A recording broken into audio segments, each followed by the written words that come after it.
So good morning student, कैसे हो आप सब। आई थिंक अच्छे होंगे। चलिए आज की क्लास में हिंदी क्लास 10th का हिंदी गोदली भाग 2 का पार्ट 1 है, जिस चैप्टर का नाम है स्वर्ण विभाजन एवं जाति प्रथा। इस चैप्टर के द्वारा पूछे गए महत्वपूर्ण ऑब्जेक्टिव प्रश्न और सब्जेक्टिव प्रश्न को देखेंगे, तो प्लीज़ आप लोग वीडियो के लास्ट तक बने रहिएगा। सबसे पहले आता है स्वर्ण विभाजन जाति प्रथा का लेखक कौन है।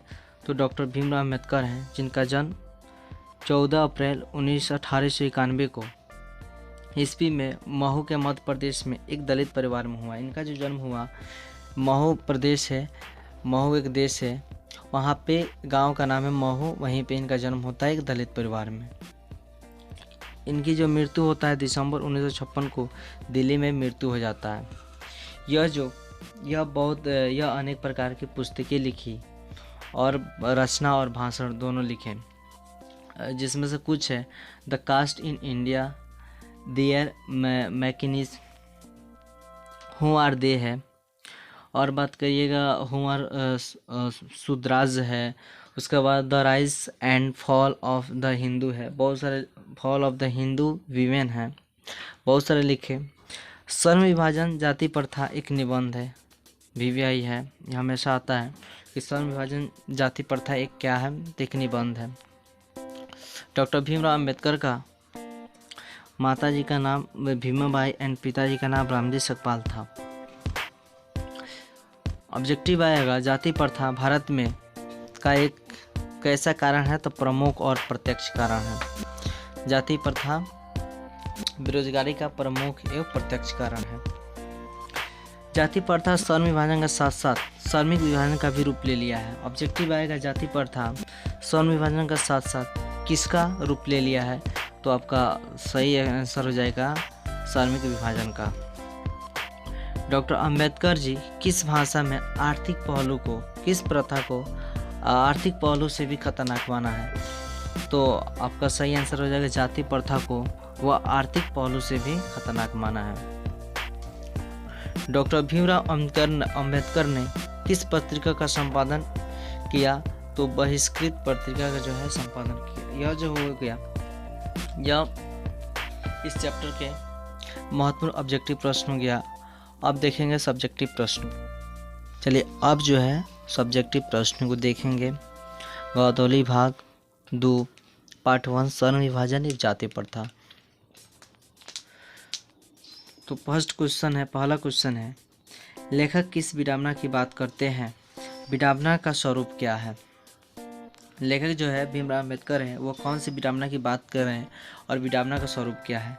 तो लेखक उस विडंबना की बात करते हैं जिसके तहत आज के आधुनिक युग में भी लोग जातिवाद का समर्थन करते हैं। यानी लेखक डॉक्टर भीमराव अम्बेडकर जो है उस विडंबना की बात करते हैं कि लोग जो आज भी है जाति को लेकर समर्थन करते हैं और विवाद करते हैं। विडंबना का स्वरूप यह है कि जातिवाद के समर्थक न सिर्फ इसका समर्थन करते हैं बल्कि उसके पक्ष में भी तर्क देते हैं। यह जो है जातिवाद का समर्थन करते ही हैं, पर इसके साथ रहकर और इसके पक्ष में भी वो जो है बातें करते हैं। जातिवाद के पोषक उसके पक्ष में क्या तर्क देते हैं, यानी जो जातिवाद के जो पोषक है, जो लोग हैं, उसके पक्ष में क्या तर्क देते हैं। तो जातिवाद के पोषक उसके पक्ष में यह तर्क देते हैं कि कार्य कुशलता के लिए स्वर्ण विभाजन अति आवश्यक है। बोलते हैं कि अगर कोई कार्य किया जाए, कुशलता किया जाए, तो उसमें स्वर्ण विभाजन करना आवश्यक है, यानी खंडित करना, बांटना आवश्यक है, और स्वर्ण विभाजन पर आधारित होने के कारण जाति प्रथा उचित है।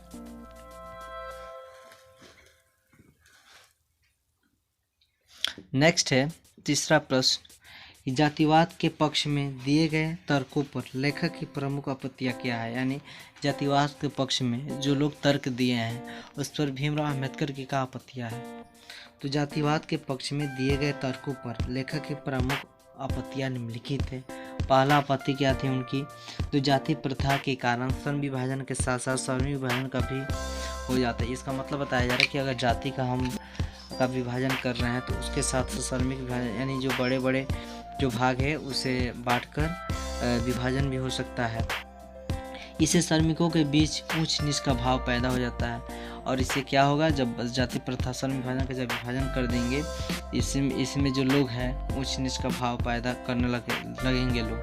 तीसरा जो उनका मुख्य कारण था लेखक का, यह मनुष्य की रुचि और क्षमता पर आधारित नहीं है। स्वर्ण विभाजन जो है उसकी जो है मनुष्य की रुचि और क्षमता पर आधारित नहीं होती है।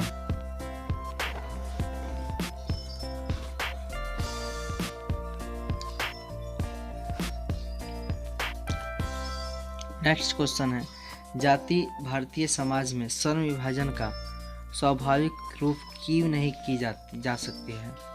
क्वेश्चन है, फिर से रिपीट करना है, जाति भारतीय समाज में स्वर्ण विभाजन का स्वाभाविक रूप क्यों नहीं की जा सकती है। तो आंसर है, जाति भारतीय समाज में स्वर्ण विभाजन का स्वाभाविक रूप नहीं की जा सकती है क्योंकि यह मनुष्य की रुचि और क्षमता पर निर्भर करती है। बताया जा रहा है कि जाति जो है भारतीय समाज में स्वर्ण विभाजन को स्वाभाविक रूप से नहीं की जा सकती क्योंकि यह जो है वह मनुष्य की रुचि और उसके इंटरेस्ट और उनके क्षमता पर निर्धारित नहीं है। नेक्स्ट है, जाति प्रथा में बेरोजगारी का एक प्रमुख प्रत्यक्ष कारण कैसी बनी हुई है। बताया जा रहा है कि बताइए जाति प्रथा जो है भारत में बेरोजगारी का एक प्रमुख और प्रत्यक्ष कारण कैसे है। तो आंसर है, जाति प्रथा भारत में बेरोजगारी का एक प्रमुख और प्रत्यक्ष कारण बनी हुई है क्योंकि यह पेशा परिवर्तन को प्रतिबंधित करती है। जाति प्रथा जो है बेरोजगारी का प्रमुख और प्रत्यक्ष कारण इसलिए है क्योंकि यह जो है पैसा यानी जो कार्य कर रहे हैं उसमें प्रतिबंधित, इसमें दबाव लगाती है उससे। नेक्स्ट है, लेखक आज के उद्योगों में गरीबों और उत्पीड़न से भी बड़ी समस्या किसे मानते हैं और क्यों। बताया जा रहा है कि लेखक जो है डॉक्टर भीमराव अम्बेडकर है, वह उद्योगों में गरीब और उत्पीड़न समस्या की सबसे बड़ी समस्या मानते हैं। क्यों मानते हैं। लेखक आज के उद्योगों में गरीबों और उत्पीड़न से भी बड़ी समस्या उन लोगों के टालू और कम काम करने की प्रवृत्ति को मानते हैं क्योंकि इससे उत्पादन कम होता है। बताया जा रहा है कि लेखक इसलिए उद्योगों में गरीबों की उत्पीड़न की बड़ी समस्या मानते हैं क्योंकि उन्हें जो है वह जो भी कार्य करते हैं उसे परिवर्तित करते हैं, उसमें उत्पादन क्या होता है, कम होता है, जिसके कारण लोग जो है गरीबी में बहुत बड़ी समस्या को झेलते हैं। नेक्स्ट क्वेश्चन है, लेखक ने पाठ में निम्नलिखित प्रमुखों के पहलुओं से जाति प्रथा को एक हानिकारक प्रथा के रूप दिखाया है।